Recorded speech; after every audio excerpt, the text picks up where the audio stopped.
Hi everyone, my name is Kim Ang, And I'm Cindy Kay. and this is our podcast, uh, Superpower and Sidekick. So Cinda's the superpower, and I'm the sidekick. And we switch out places. I'm the So, sidekick, and Spirit is the superpower. But we team up and we make a great team. that's right. So, what should we talk about today?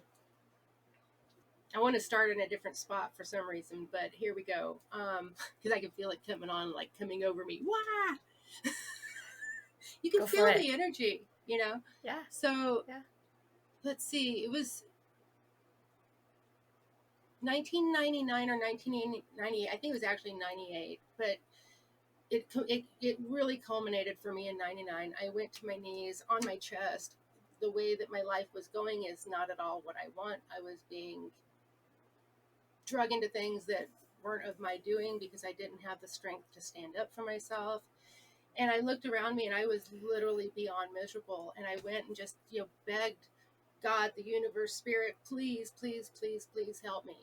And as soon as I did it, it was very quick and it was clear, probably the most clear thing I've ever gotten in my life. I hear back, okay, absolutely. But are you willing to give up everything? And I Hmm. sat there with a minute and I went, really? Everything? And I kind of look around at all the material stuff and where I lived. And I went, I am miserable. Yep, everything. And then I saw faces of people I love dearly. And I heard, everything? And I went back to my chest, and it was 3 days later until I went, yes, the pain is so bad, everything. I had no idea why it was asking me that, but it didn't take long to find out because my path immediately after that took a left turn. There were some people that were not happy with me. I lost a lot of people really fast. That was when I left my husband and I went with Mike, you know, a little bit of that story. And my whole life turned around. And when I left New Mexico to St. Louis, I did not take anything with me. Hmm. And I've done that now 4 or 5 times. And it's funny because things end up following me. Other people do it. Even my ex-husband brought me a hutch that was my father's, and I still have it. And only because my ex-husband thought this needs to go back to Cinda. And so he protected it for me and got it to my dad, and my dad got it to me. But I have just let go and walked away time and time and time again now because the situation was that I had to. Even the last time just coming back from St. Louis to New Mexico, I was so sick. I couldn't make the trip back to decide what needed to come and what didn't. And I had to leave it on Mike because I was so sick. Yeah, I remember So that. to me, the spiritual path is pretty well because of that's how it was presented from the onset for me. It's you have to be willing to give it up and not just once, but over and over and over and over again. And it takes me my father, probably the most important thing to my dad was priorities. And he would talk to me about how important it is to have priorities. And I kind of look at that way now because spirit and connection to spirit is my number one priority. That's how I'm not attached to everything else. And it's only because I know I have a really strong connection to spirit that it's easier and easier and easier to surrender and to let go and to not be so attached to everything in the physical world. But also by being a spiritual medium and talking to those who have crossed over and they come to me and the only thing that you get to take with you when you go is the love that you share while you're here. Hmm. So if you're attached to anything else, it's kind of illusionary anyway. Well, we did kind of talk about attachment the other day, right? Texting back and forth and how we should talk about attachment because I came across that quote from Buddha about how suffering, the root of Attachment is the suffering, something like that. Attachment is the root Is of the root of suffering. Yeah. And it's because, you have your heart set on the way you think it should be, how you should be, who should be there with you. But what if spirit has something you've never even thought of that's 10 times better than anything you've ever come up with? That you have the picture of what you're attached to and what you have decided you want so bad that you miss what could actually be behind door 3 10 times better, 100 times better, 1,000 times better. So, do you think that it's because of our fear that we're unable to let go of the unknown? I think it's fear, but I also think a lot of that fear is conditioned where we are right now. We've been ripped away from our source and kind of left barren, and that you don't know where to turn and you feel all alone, and we're not connected to nature the way that we once were. So I understand people reaching out to have security and safety and these kind of things, because we don't really have that connection anymore that I do believe at one time our ancestors did have. And that's connection to nature and to the earth herself. I do think a lot of the fear has been conditioned into us. It's not necessarily natural. So, how do we get rid of that fear? I mean, clearly it's about being connected, but there are days and times when you can't maintain that connection. So, how do you get it back? I guess. It's dialing in your frequency. It's choosing to take action or meditation if it's didn't have, which is still an action, but reaching for that highest frequency.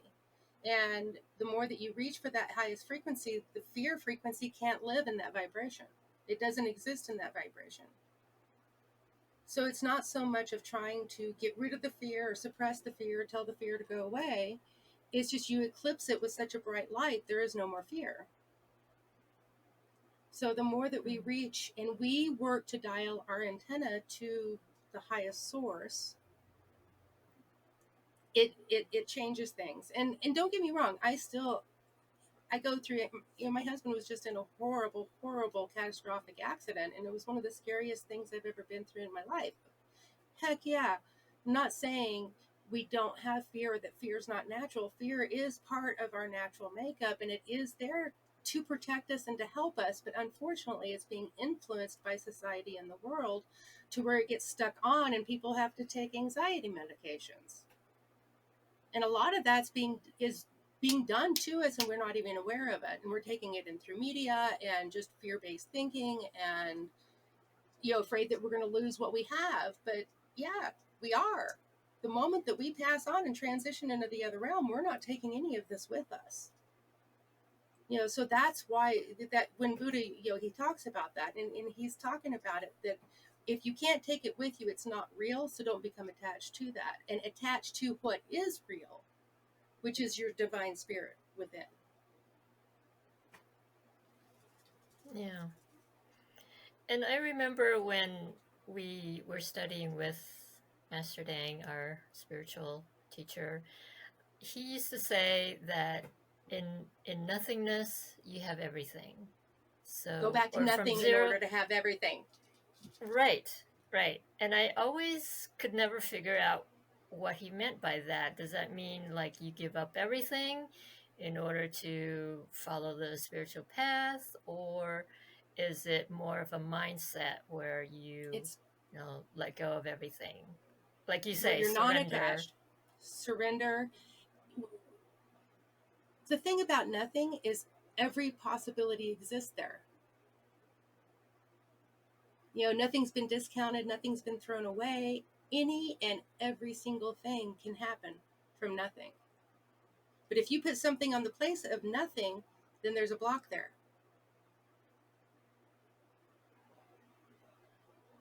And that potential no longer exists. What do you mean by putting something? If you know already, okay, if you know what you're going to, what job you're going to be when you grow up, and have everything all planned out, it's like you put that on top of the zero, Mm-hmm. and all the other possibilities that could have happened can't even spring out from it anymore, because you've got it blocked with what you've planned and what you're going to do, and attached to that. And if it doesn't go that way, I'm not happy. It's got to go exactly this way, or I'm not happy. And it needs to have these exact people in it, or I'm not happy. But we are very limited when we live in a physical body, and we can't see that there may be way better possibilities for us. The thing about zero is every single possibility that is ever going to come to fruition lives in that zero. You just can't see it. Just can't see it.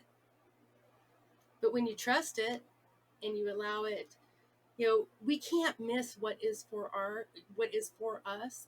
I used to think, I had so much lack of self-worth, and that I thought I was bad and I'd screwed everything up and I couldn't even do what I came here to do. Kind of mentality and thinking.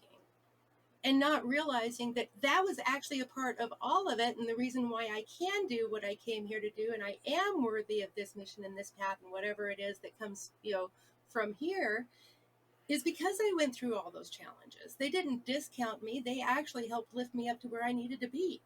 So all of it's just perspective in the first place. Attachment it's not a tangible thing so much as it's a perspective. It's a way of looking at something. And it's putting that black and white and definitive marks around it and encasing it in that. Yeah. So this is just to take all those barriers off and give more space in between, that where everything can happen, rather than only what we think should happen. Yeah. Can you tell that to all the Asian parents out there who pressure their kids to be doctors and lawyers and engineers and get married, have kids, and so on and so forth? And do everything perfectly exact the way that they are told to do it by their parents. Yeah. And no other way, because then they won't be happy. Even though they say that their love is, unconditional. But as soon as you do something that doesn't go, towards what they want, then of course, you're the black sheep. I'm not sure that that's just related to the Vietnamese Asian parents. I think that kind of is pretty applicable across the planet, from what I've heard and from what I've experienced. And yeah, I know. But you nailed it right there, though, at the same time, that one of the reasons sometimes that it's so hard for us to let go of our own attachment is we've been told we have to do it a certain way, and if we don't do it, we're bad, we're wrong, we're this, that, and the other thing. And it was not done intentionally, and it wasn't done with, any kind of, they're not trying to hurt us in any way. It's not like that. It's just they're from the world they come from. It's important. They just don't understand that we're here to create a different world. And if we hold on to all of that and we keep reinforcing and enforcing all of those old rules and laws and perfectionism, which really perfectionism is probably one of the number one things that separates us from who we really are, which is a part of nature. I like the example that you used. I was thinking of my husband, where sometimes he thinks he's better than God and knows better than God, or the divine spirit energy, however you want to word it. But I'm like, really? That's where humility comes in as well. Humility, I do think, is a part of non-attachment. They're connected. I don't know. That's the reason I'm sitting on the floor and I'm asking for help. Yeah, and I remember our teacher saying about how culture, society, tradition, all those kind of hold us down, and i.e. conditioning. Yeah, exactly. And it's because it puts in a certain program and you have to run on this program. Right. Well, how does that open any new doors? How does that change things from the old paradigm and the status quo into what we all want, a better world? I don't know anybody really that doesn't want to have a happier, more joyful place to live. And, in some way or another, take care of this planet and, honor where we come from. And more and more and more and more people are coming back to that. But in order to do that, we're going to have to let go of the way we're doing it now, because that's not going to cut it. Yeah. And I find more attachment with how I do, how myself, in myself, whenever I find my resistance, but I do it this way. But what if there's a better way? And I use Yeah. sewing, me sewing, because I'm self-taught. Every time I talk to a seamstress, I learn something really cool that I was probably never going to find out on my own. And a Yeah. way easier way to do it than I had figured it out to do it. So it's being open to new information and not being attached to how you think it's supposed to look, because I think that is probably one of the biggest blocks for mankind, is getting a picture of how we think it looks, and if it doesn't, we're either resentful or all kinds of different emotions that go along with that. And that's what Buddha was talking about, the suffering. Yeah, that kind of reminds me of a story of one time when Mary was cooking in the kitchen, and I happened to walk in and kind of watch what she was doing, asking her what she was doing and what she was making. And I was standing there and, of course, making comments like, why are you doing it like that? Or why would you do it like this? And I could tell she's getting annoyed. And then all of a sudden, I heard in my head, get out of the kitchen now. And and it was like pretty loud and pretty stern. So I got out of the kitchen really fast and went to the bedroom. So kind of saved myself from a argument there. There's a term for that, but mansplaining, somebody doing what, somebody actually doing what they're supposed to be doing, and you're telling them how to do it. Right, because your way is right and their way is not. The older I get, the more I get, I don't care how you fold that towel, just get it folded and put it up. I don't want to see it crumpled on the, used to, I would be picky about how the kids folded the towels and things like, Yeah. I could care less anymore. I have let all that go. Yeah, me too.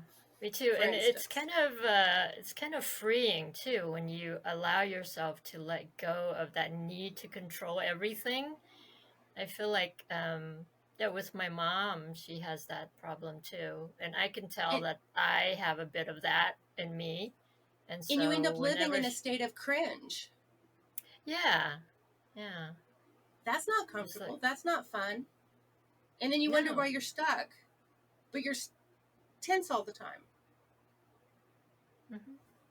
And that's Right. that's why the serenity prayer. But it's easy to say it again. How do you do it? Right.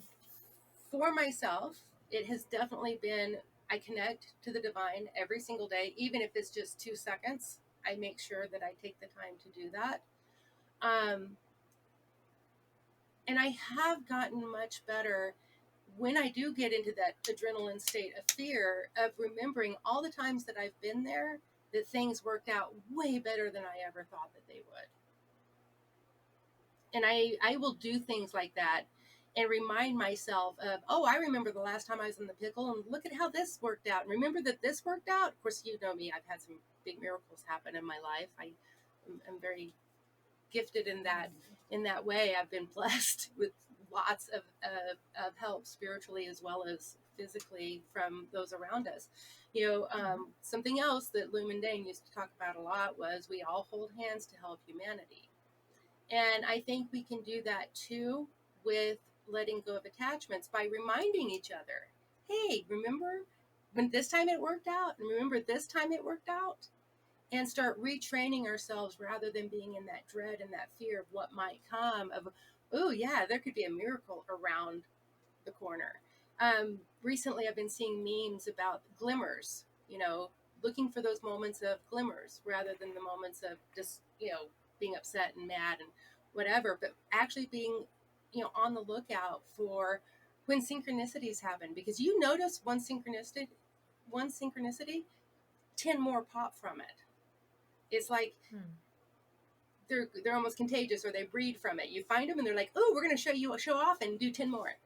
But if you don't recognize it and you don't see that divine hand in your life, and that's helping you, and you just keep missing it and you keep missing it, and you not have the perspective to see it, a lot of times you don't see when the next one comes either.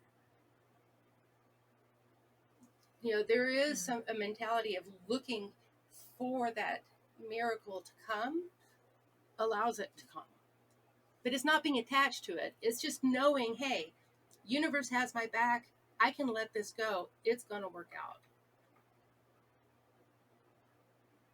Yeah. And it's hard. I'm not saying it's easy, but you do it 10 times and you see it works out, and it gets easier every single time. That's it. Have you ever heard of it takes 30 days to change a habit? Yes. Okay, well, thinking negatively is a habit. Mm-hmm. So it fits. Try it for 30 days. See if you don't see more synchronicities.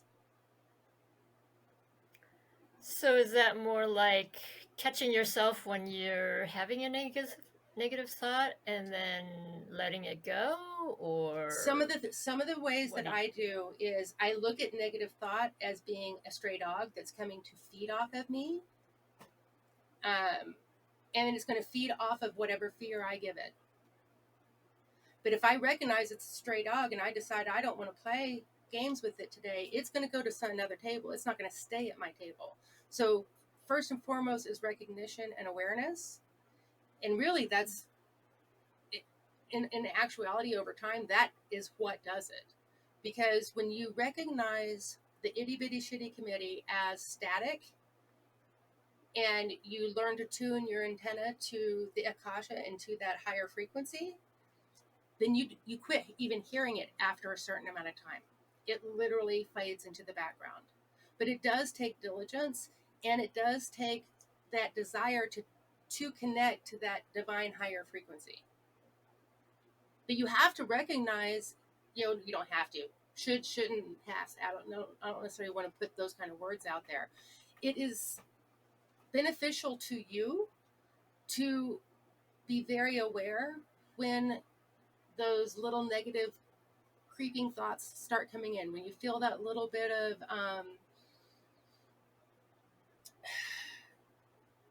I lost the word, but where we don't believe we can do it. What's the word I'm looking for? Imposter syndrome. Got it. Like imposter syndrome but imposter syndrome is a perfect example of lower frequencies messing with us. And I actually kind of look at it like that now. And I don't put it into a fear-based demon kind of framing. I put it in that there's static in my frequency, and that Mhm. negativity is that static. So I immediately start tuning into that higher frequency and doing everything I can to do that. Yeah, that does make sense because sometimes when I am in that state of um, kind of, not knowing what I'm so confused, or like I have to make a decision and I don't know what to decide. And so I'm hearing advice from here and there and everywhere around me. But so you have to kind of tune all that out. And once you're in that state of nothingness, that's when clarity comes through, and that peaceful feeling like, oh, you've got the answer. You know what you're going to do. Right? Beautiful, beautiful way to put it. I call it making that space in between, giving myself that space, because almost always intuitions come in when I'm laying down, when I'm first waking up, right before I get behind the wheel of the car, or as I jump in the shower. It's all those little spaces in between where you drop the worry. It's in between the worry. Is when guidance can make it way in. So I just really work on making more and more space for that. Yeah. And I had a highly critical mom, so I had that inner critic. Like it kept. I literally have hid in floorboards of cars because I didn't think I was worthy to walk into a place before. Hmm. Weird things like, so it's something I have to work on a pretty good basis. But I don't get that. I don't get it like I used to. Even when it does happen now, it's nothing at all like what it used to be. We really can retrain ourselves and train ourselves. We are trained into it, and it's a habit. But by breaking that habit and putting something in between it and you every single time, a new habit is formed. I use it for a lot of my philosophy because I have found that the more I give myself that buffer space, I feel better. I feel more grounded. I'm not so anxiety ridden all the time. It gives that moment. Well, it hasn't happened yet. That doesn't mean it's not going to happen. It leaves all possibilities open. Another thought I'm having about just a thought that's coming about the attachments is a few years ago, I think it was 17 or 18, I was getting messages about us moving from BC to AD. At first, I thought it was a personal message, but I had been in isolation for 2 to 3 years before the world joined me because of the chemical sensitivities. But I kept getting this message that we had a chance of moving from our own BC to AD depending on how much we let go of. Because the new that's coming is huge and it needs a really big landing spot. And man, you want to talk about reframing my attachments in that moment. It made me look at things different. It's like, oh, wait a minute. Why would I want to keep anything then if I have chance for all new? I'm one of those kind of people, though. I like adventure and new. But I'm fixing to do it too. We're moving houses, so I'm going to clear it all out in the next few weeks. Woohoo! Exciting. But whenever you think about that, though, think about the concept of moving from BC to AD today. The society that we don't enjoy part, that it's time to change that and move into a new way to do things, right? Mm-hmm. How attached to you are you to the status quo?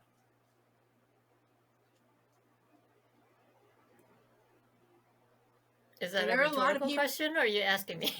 I was asking you, how attached are you to the status quo? I'm not. Okay, but the people that are using it against you to their advantage, do you think they're attached to it? Absolutely.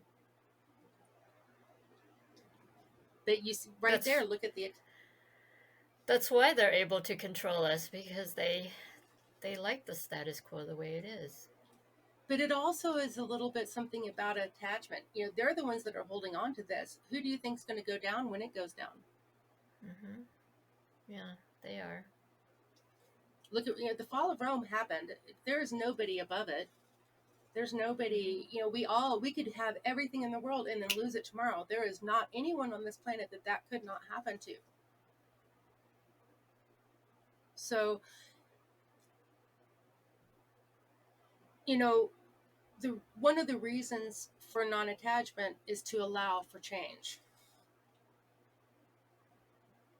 What is life? What is the spiritual path? Change. So the first thing we have to do in order to be able to take the spiritual path is let go of attachments. But what if people don't want to change? Then they're probably not on the spiritual path and they're not going to be watching this anyway. I have not met one person who has chose the spiritual path that isn't out to do a lot, to be the change that we want to see. I would say most people that have chose this path have also chose change. Yeah. But there are some that I find who have a hard time letting go of those, concepts of what society says or how we should be. It's And so hard. it can be attached to non-confrontation, and that you're scared of pissing people off, and so you become a people pleaser and you get walked all over the place. Attachment can cause that. Yeah, exactly. That's what, and that's where Buddha was talking, that attachment leads to suffering. But yeah, Mm-hmm. and that's just it. Those people that do not choose it, there's not a darn thing that we can do, and should we do, or we have. I only have say so over my own domain. I don't have say so over any the rest of the world's domain. Mm-hmm. Myself, I choose to try to not be to work on non-attachment, because I have seen over and over and over again where I cause myself suffering when I become attached. Mm-hmm. Yeah, so true. I think we can see that in our daily lives with our loved ones, with our coworkers, our bosses, friends, family, right? Yeah, just going to It's the grocery very store and hard. they're out of your favorite thing. What do you feel? I went through that the other day, and I'm like, Cinder, calm down. It's a salad. You'll be okay. I kind of talk. I kind of see that as my inner child some too. Like, oh, you need a hug, and so I work on giving myself a hug in that moment. Mm. Because it's little. It's in every piece of our life. I don't think we can turn around and beat ourselves up for it. That doesn't get rid of it. It's about just being aware and accessing and realizing, hey, when I'm attached, this hurts. But when I let it go, wow, feel that freedom. Whew, wait, that could become addicting. Mm. Yeah. Because that's it. We lose our freedom through attachment. We put ourselves in our own prison with attachment. Yeah, especially when we're unhappy with where our lives are, right? With Yeah. a relationship, with our job, with, you know, friendships. Beautiful, perfect point is, you can't move to another place until you accept where you are. And I think that's the biggest blind spot, myself included. Sometimes we need to take a minute to just, okay, you know what? I may not like where I am, but I'm going to sit here for a moment and accept where I am. Because if we Mm-hmm. don't accept where we are, there's no way we can get to the next place Mm-hmm. and move to another way of being. Because so often what we're doing is, putting it under the rug so we don't have to look at it, or bypassing it, and doing everything we can to not deal with it. Because to deal with it, we're going to probably have to go through some kind of discomfort. But is that, and that's where our own personal choice comes in. Is the discomfort of not dealing with it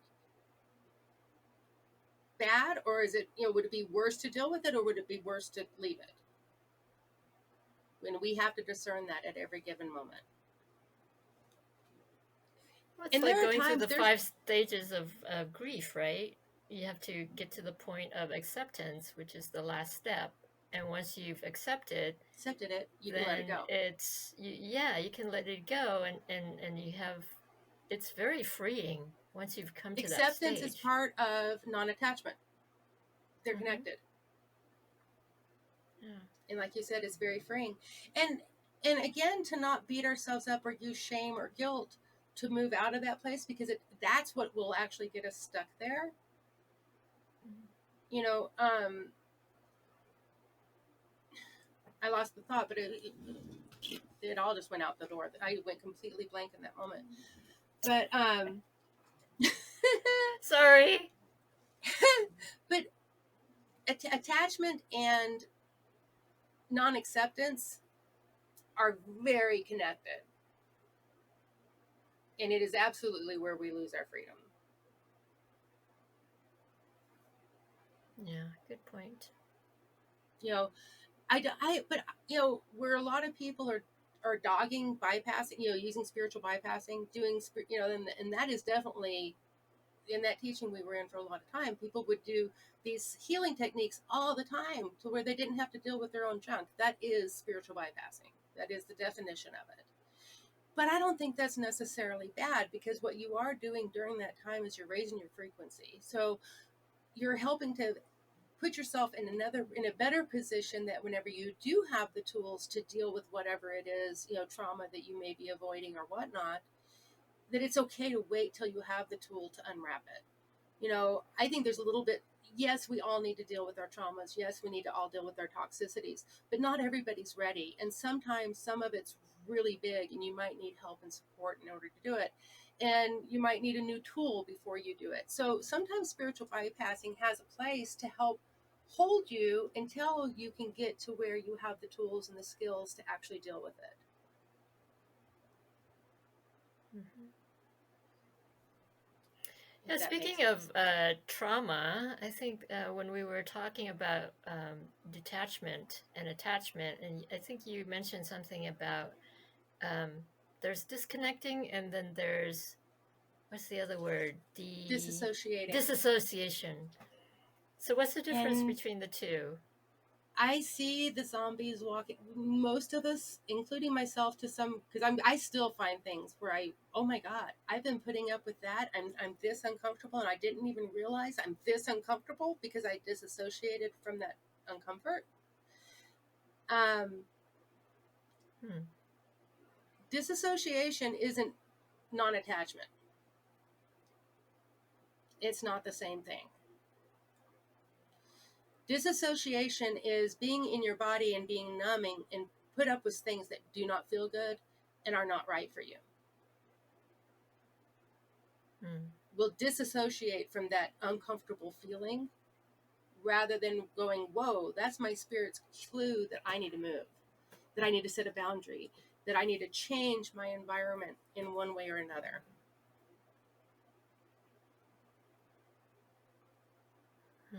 Myself, the disassociation for me was in coercion. And it had started when I was about 7 or 8 years old. And because it had been so much in my life, I didn't know it wasn't okay, first off, and that I was being literally groomed at the time. But because it had been in my life the entire time, I didn't know it was something that's not okay to do, and it's not acceptable, and we need to speak up for ourselves in those kind of situations. I was completely disassociated from it, that I didn't even register the feeling in my body. Through anxiety and everything else. So then how do you get that feeling to feel it and then be able to identify it and I came deal back with in it? my body. I decided I wanted to be home. And so I purposely came back home in my body. I am a trauma survivor, so I have had to do a little bit extra work on this, but I got on that yoga mat and I did everything I did until I felt embodied, because I almost felt out of body for so long. And once I started doing different things to calm down, and as the anxiety calmed down, I started registering my body's natural feelings. And I realized that there was a pattern going on, and it didn't feel good. And then I was able to speak up about it, and it's absolutely changed and transformed since I did that. We can't change others. It's definitely about changing ourselves, but it really has a lot to do about coming out of disassociation and renegotiating our experience and our environment. Yeah, because that leads to a lot of physical ailments for us too, right? When we don't deal with the trauma. Because I remember listening to an interview with Lady Gaga and Oprah, and she was talking about how she suffered chronic pain for so long.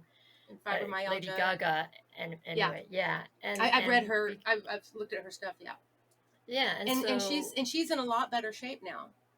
Right, because she was able to deal with that trauma finally. And there's more and more works on it.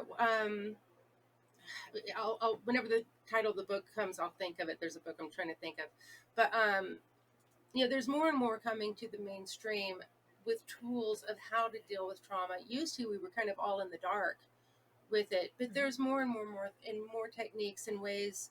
EDM, for myself, like I do yoga nidra and I got certified in it.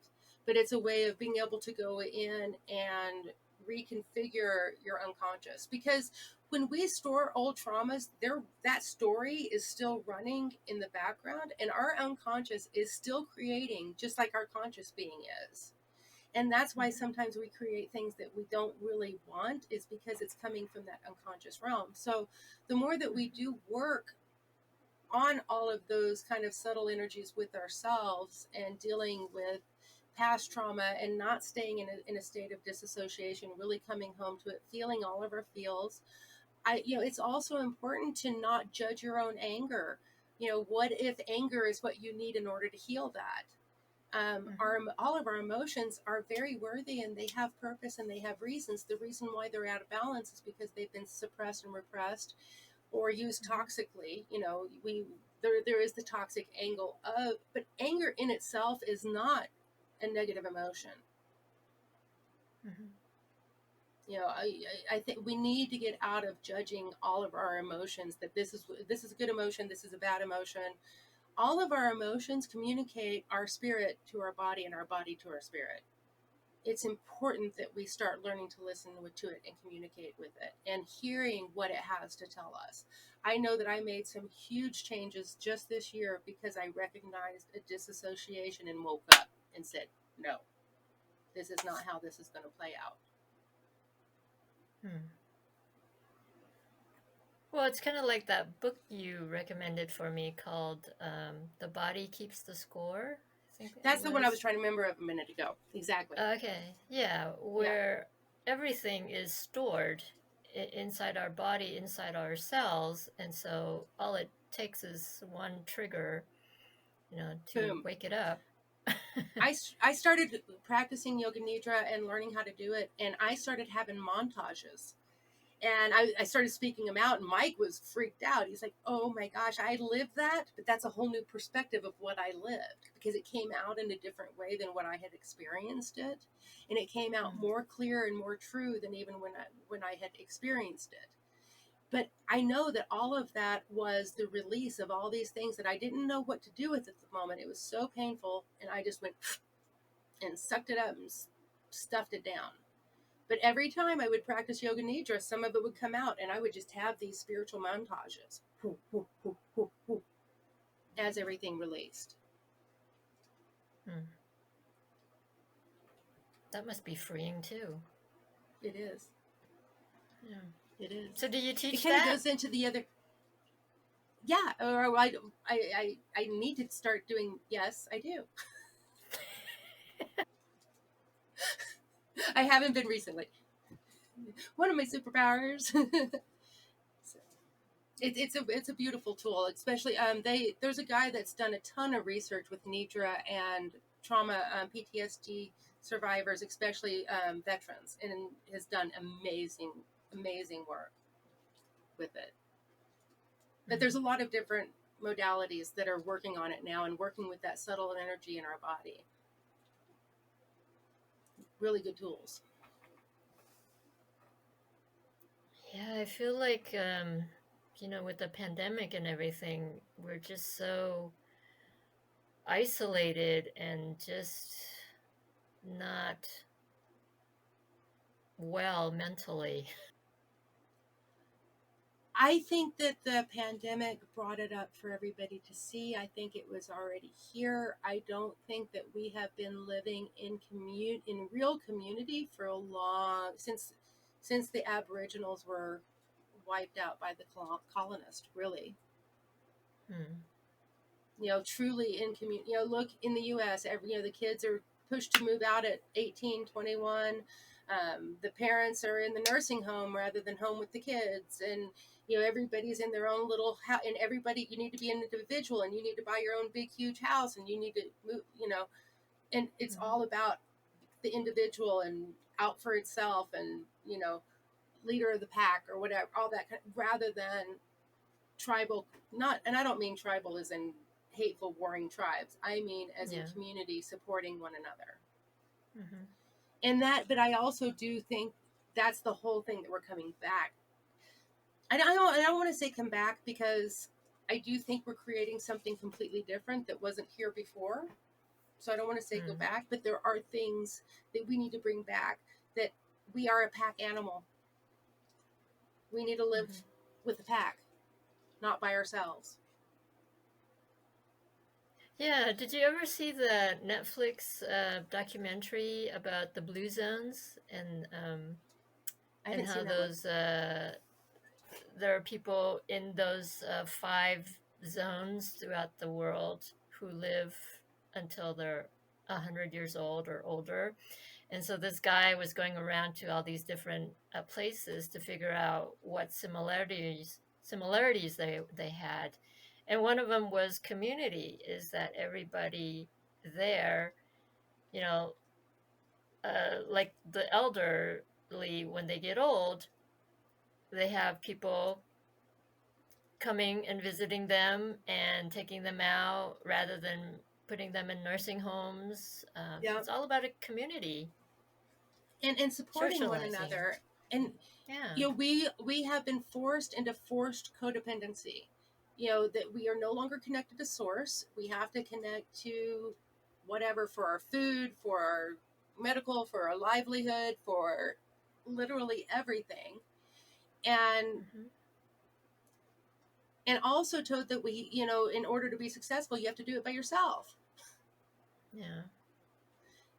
But that's all been forced on us, and it happened through a lot of massacres to make sure that they could rule that. I mean, it was not a nice trail, that the way they did it. It was very bloody trail that they left on this planet to create this capitalistic codependent society, and it was done on purpose. Mm. So I think the biggest act of defiance is we come back together and we support each other. I live in a community where, wow, my husband was in a horrific accident, and the entire community raised up to help us. It has been, to this day, it's amazing. It's beautiful. And it doesn't hurt a person to help somebody else. But we've Yeah. been taught that it is, and that you shouldn't do that, and mind your own business. And the conditioning is ridiculous. And it's going to take a lot, though, for us to be able to see it, because it is a really big, thick wall Yeah. that's been built. Well, sometimes we should mind our own business, but Oh, other absolutely. I don't. times, I'm not fond of unsolicited advice. I'm not speaking of that.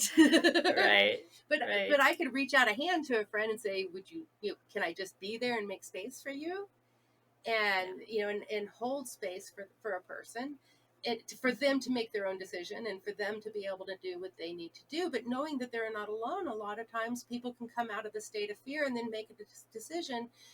There is no way hardly to make a decision that is truly beneficial for ourselves when we're in a state of fear. We got yeah, one in there. I'm wanting to change subjects, and I had the thought a few minutes ago. It's time to change subjects. yeah. Please do.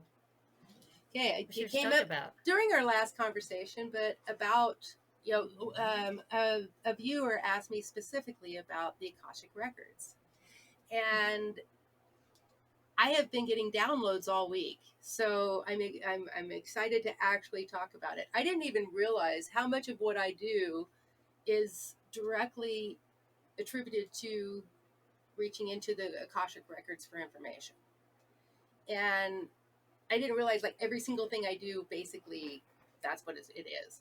Akasha, the word is a Sanskrit word, and it means ether, sky, air. But for the mudras. This would be the Akasha mudra. You bring this is the air, or the ether, not air. Sorry, ether, and this is the fire. But you put the two together, and that's Akasha. Mhm. Um, But what Akashic Records specifically is, it's every single thing that has ever gone before, and everything that will ever be is contained into one space for every single person that has ever lived, ever will live, and ever has lived. Mhm. And we can reach into this energy and download information, basically. Um, Whenever we do energy transfers, that is with Akasha and with the Akashic. That's with that divine energy, and it's a higher frequency. So whenever we talk about bringing heaven to earth, it's opening it up to be a channel to that Akashic, and having it come into the earth and into us. Mm-hmm. But like when I had a vision at a Native American ruin out here, and it was a massacre that happened with the Spaniards a long time ago. But when I had that, it was very much first person. I felt the dehumanization. I felt, what the people that went through, I felt it in first person. But that is an access into the Akashic records. So every time if we have any kind of a spiritual vision, we are accessing Akashic records, for instance. Mm-hmm. So, yeah, and I've seen that kind of stuff all over the planet.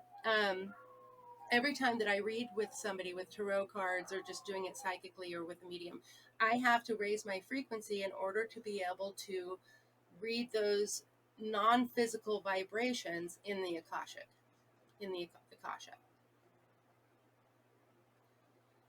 So every single thing we're doing with that spirit, with the spiritual techniques or whatever, we are basically playing with that energy in a good way, in a positive way, in a beneficial way. I say playing in a happy way, in a joyful way. So we are actually accessing that way if you're doing spiritual type celebrations and rituals and things like that. You are attempting to reach into that other dimension. But so Akashic Records is everything that's ever come and everything that ever will be. It is a dimension without time or space. So every single thing exists together at one moment and is accessible. How do you access it? Through raising your vibration and using it can be a walk in nature. It can be using essential oils. It can be using tarot. It can be using numerology and anything that helps to elevate us into that other sphere. It's probably not going to the bar and drinking, for instance. Not that you can't have fun and it can't be high vibe. It absolutely can. But that generally doesn't put our antenna to, because then you have to have the hangover the next day and all kinds of sugar problems, and it's usually lowers our vibration. So using self-care type stuff that helps to raise our vibration. Mm-hmm. And I'm not against people going out and having a good time. I don't mean it like that.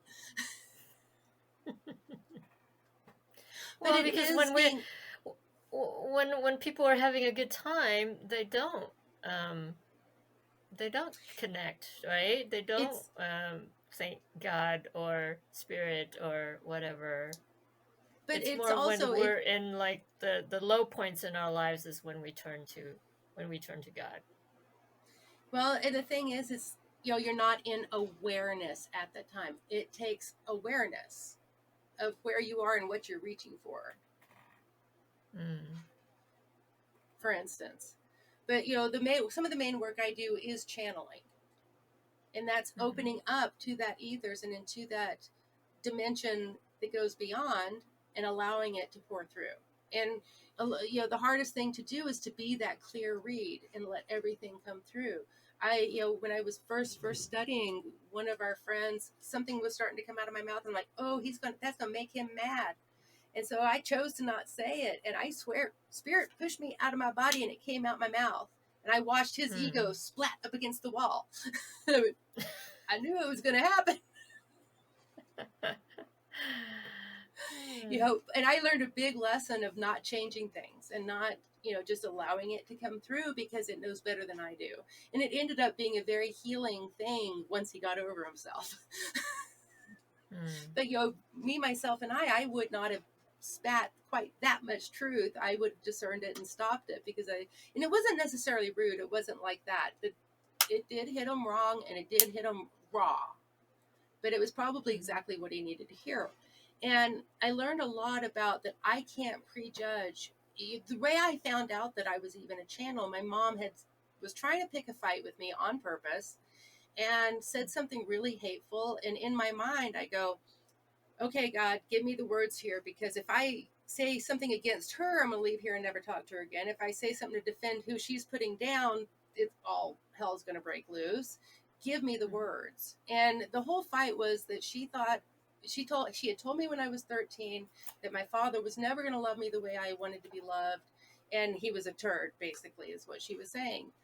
And she said, when I told you that when you were 13, you've hated me ever since. And she was trying to pick a fight. And it came out of me, Mom, you know what? You're right. Dad never has loved me the way that I wanted to be loved. You know what? You've never loved me the way I want to be loved.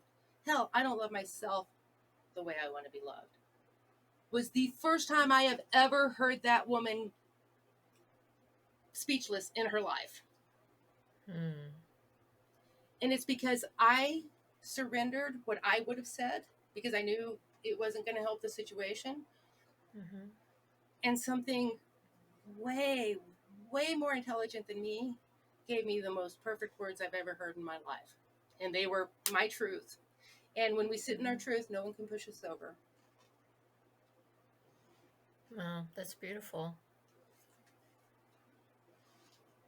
But, sometimes, so in that situation, I mean, when you're upset and pissed off at somebody and all you want to do is just react to them, how were you able to stay calm and even say that prayer to yourself so that you could find the right words to say?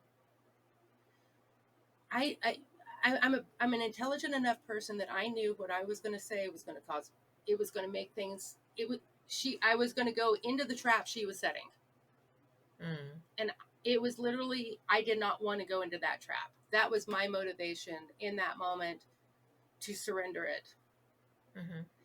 And that was before I knew what channeling was. And and I'm sure that that's the first time I channeled. And another thing about channeling, and this goes back to the attachment we were talking about before, is that if we're attached, if we're going to go somewhere, we've already made our speech, like you're mad at someone and you've worked on how you're going to tell them, or there's no room for true intelligence and truth to come through in that moment. Because one thing about truth is it's only true in the moment. The next moment, that truth can be changed. So I make it a very big point that I never really plan to talk if I'm going to talk to somebody, and already decide, because for one thing, it's stupid, because you don't know how that person's going to actually reply. And I do not know how many times I have watched people assume how someone was going to reply, and they made sure that they did, because that's how they acted towards them. And you're basically projecting onto that poor person. So when you come in with a surrender, I don't know what is the best way to deal with this or to say this, but I'm here with an open heart to do so. Wow, what can come through is so much bigger than what we could ever plan for. So I don't plan talks. I have intentions. I'll have an intention, but I won't get into the planning, into that ruminating about it anymore, because I've learned that blocks the clear channel of spirit to move through me. So would that be the same, like if you have a difficult topic you want to bring up with someone, that you kind of go into it with that same mentality to, if you like that fear, like that fear is preventing you. If you plan it ahead of time, it is not fair to that person that you're sitting down with. It is not. You are. We don't realize it, but we're pigeonholing people by doing that. Rather than allowing them to respond, rather than us deciding how they're going to react. Yeah. But say that you don't know how they're going to react, but you're afraid of how they're going to react. But that's so just is that it. the same thing? No.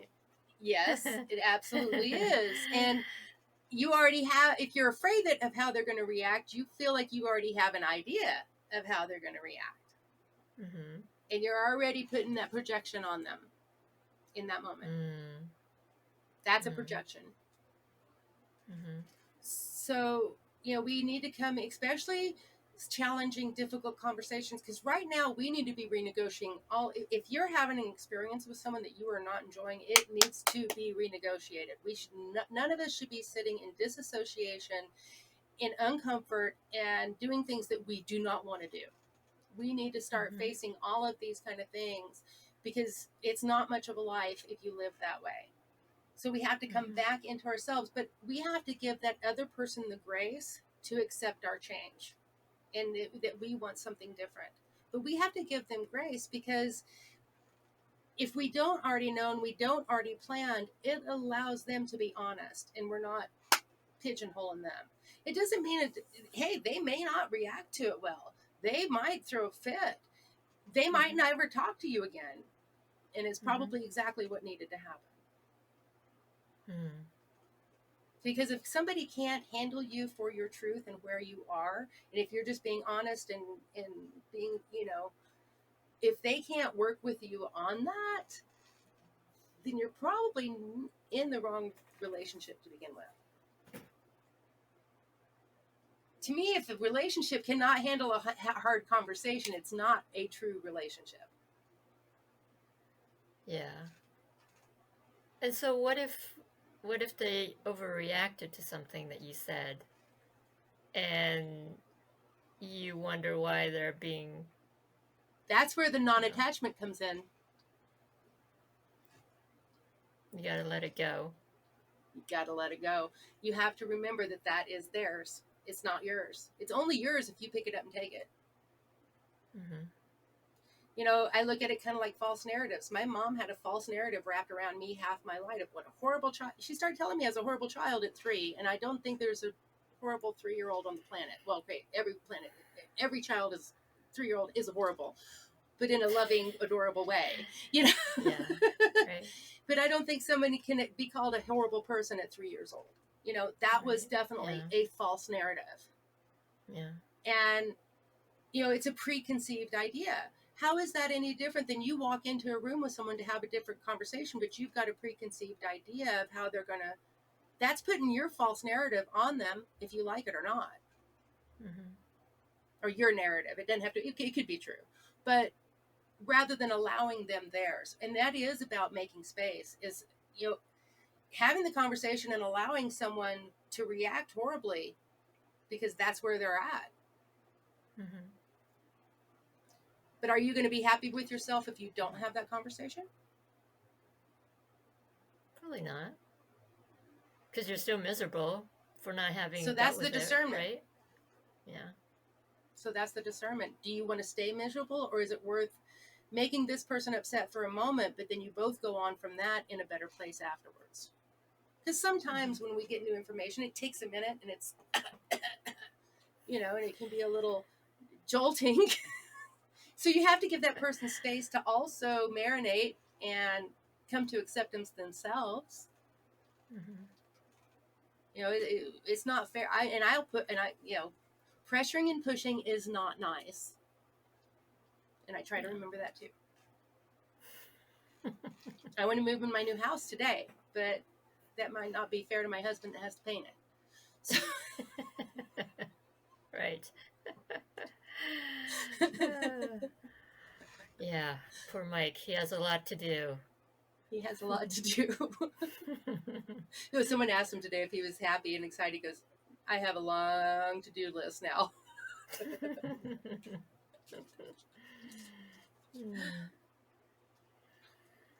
So and I like how this turned. That I was talking about reaching into the Akashic records, and we ended up going into a whole different conversation about not having preconceived conversations and not having predetermined what we're going to say and what we think that other person is going to say, which is not fair to them, because you don't know what that other person is going to say. I don't care who you are. You're not, I'm telepathic and I don't know what somebody's going to say. It's not fair.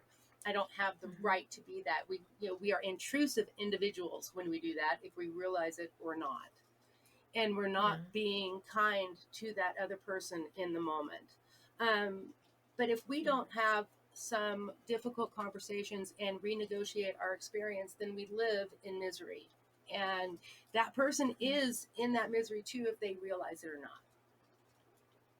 Yeah. So to me, I am doing a favor. Yeah.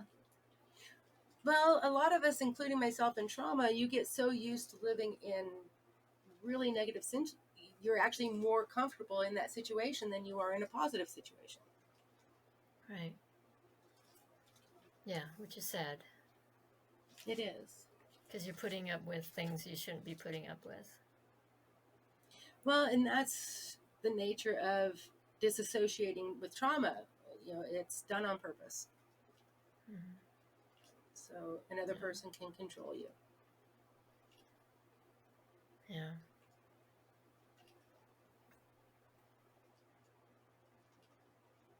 But what I was coming to with the summary is that we kind of went off into a tangent, but it still totally makes it's saying I am not going to carry my conversations around with me. I'm going to give it to spirit and to the divine in every conversation that I have by not preconceiving them and going through and ruminating of what I'm going to say, what they're going to say, what I'm going to do, and they're going to act like this. And Mike has done that to me, and he had an idea that all women are shrews, and there was some major misogynistic type conditioning, and there was Mm. times where I was actually probably going to be very kind and loving, but because he assumed I wouldn't be, it pushed me right into that. Mm. And we've been able to sit down, him and I both, and deconstruct it and go, oh whoa, right there is where it is, and this is where it happened. And we Mm. saw it one time. We went to somewhere, and he had decided how someone was going to treat him, and when we got there they treated him that way, but he brought that energy with him. Hmm. And I say this because it's easier to see it outside of ourselves. I've done it too. I'm not saying that I don't. I'm Mm. saying that we are not doing that person or ourselves any service when we do that. And I'm so Yeah. glad that situation did happen with my mom, because I really, really learned something from that. That if I did surrender it and I did just connect in that moment, the Mm. solutions come through. Yeah. Yeah, it's really beautiful what happened. And it was also ended up being the key to my own unlocking my own codependency, that if I love myself the way I always wanted to be loved, then I wasn't trying to force everybody else out there to do it for me. Mm. And it's probably been the biggest step for me to heal my own codependence, was that realization that I didn't love myself the way I wanted to be loved. Mm. Now I can blame Mike can't know how to love me because he can't fully read my mind. He's not that telepathic. I have to be able to communicate that to him. And Mm-hmm. any other person out there on the planet, there would have to be some kind of a communication, because somebody else can't know how to love us. But by Mm-hmm. darned, if we can't love ourselves the way we want to be loved, where else in the world are we ever going to find it? And Mm-hmm. I'm not putting that guilt trip, oh, you're never going to have love if you don't love yourself. No, Mm-hmm. I don't believe that. I believe that we are all worthy of love at any state and every state that we are at. But Mm-hmm. at the same time, I don't know, we just don't give ourselves or the other person grace by deciding ahead of time. So by leaving it alone and deciding to not figure it out and ruminate before, it leaves the space open that whenever you walk into that conversation, you can touch into the Akashic, and in that moment, you're bringing heaven to earth, and you're bringing solutions rather than problems. Yeah, that makes sense. Well, what you were saying about loving yourself is a good point, because I feel like if we don't love ourselves, then how is anybody else gonna want to love us, right? And if we don't love ourselves, and if we don't think that we're worthy, we will put up with a lot of behavior that is not beneficial to ourselves and live a very miserable, torturous life. I Yeah. believe, from my own experience within learning this for myself. Yeah. Well, it's like you said once that, like attracts like. And so if you love yourself enough that you emanate that vibe out, Emanate. right? If you radiate that out, then more people will be attracted to your We are love. magnets. We are kinetic. We are magnets. Like it or not. How many times, when does the, when does your shirt get caught on the doorknob? When you're mad and you're in a hurry. It doesn't Mm-hmm. happen whenever you feel good and you're floating on air. Mm-hmm. You know, we definitely, our energy makes us magnetic to whatever our energy is in that moment. I don't know. There's a whole thing about like sharks. They can see the field of shark. There's all kinds of study on our heart coherence. It's the same with horses. Horses, you can feel a horse way out in front of it. We have an energy field that goes with us everywhere we go, and whatever we're putting into that field is what's going with us. Mm. I realized I was getting pretty kind of down and depressed after Mike's accident, and going kind of into a place that I haven't been in 20 something years or more, and going back into some of those dark places. And I woke up a couple mornings ago, wait a minute, this is not me. This is not who I am. So even if we, um, so even if we do backslide, and I don't think it's necessarily backslide, life happens, shit happens. But I made a decision that morning. Wait a minute, I'm getting stuck in an old habit here. I know better than this. And that's literally the awareness was enough that I've been in a pretty positive state since I wait a minute, no, that's an old trauma response. And I went back in there because that little rut is there, but that's okay. I see it now. I'm going to go grab the cliche and I'm going to fill that rut. And so that way I can go a different direction. Wow. Awareness. But we have to have, self-awareness. Mm-hmm. And that comes back to, we have to come out of disassociation in order to have self-awareness. All right. That's good. Maybe we should end on that note. Sure. I never really got into the Akashic Records like I want to. We went off on other tangents, but maybe it'll have its day yet.